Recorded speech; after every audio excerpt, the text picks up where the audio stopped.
katta bo'lganimda yaxshi tikuvchi bo'laman deb o'ylaganman, keyin akusher ginekologga qiziqib ketganman. Davlat ishga kira olmayapman, chunki svobodniy grafik emas. Qiyinchilik nuqtasi pul.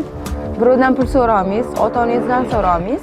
Ayol kishini misol uchun oshxonada hamma narsasi ideal darajada bo'lsa, pul bo'lsa, ro'zg'ori bo'lsa-chi, hech kim chiqib olib, ikkinchi ishni, uchinchi ishni qilaydimi-da.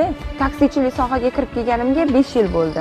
Haydovchilikga stajim уже 10-yil. Qiyin. Yo'lda siqib ketaverishadi. Qitmirlik qilib ketadigan erkaklar ko'p. Deb qolaman-da. Ko'prani kulgiga yoyib yuboraman. Stressdan chiqib ketish uchun. Miss Taksi ko'p ayollarga yordam beryapti. Ko'p mana shu ishsiz ayollarni ish bilan ta'minlash maqsad bo'lgan. Hozir men qo'yayotgan g'oyam faqat Miss Taksi bilan iborat bo'lib qoldi. Meni hozir oilam yo'qdir.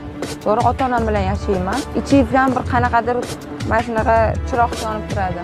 Bir kunmas bir kun seni baxtli qiladigan inson keladi debdi.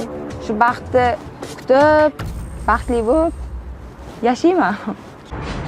Chilonzorga. Bugungi lavhamiz oshxonada kun o'tadigan, tikuvchilik bilan shug'ullanadigan odatdagi ayollar haqida emas. Bugun 5 yildan buyon haydovchilik qilib kelayotgan ayol haqida gaplashamiz.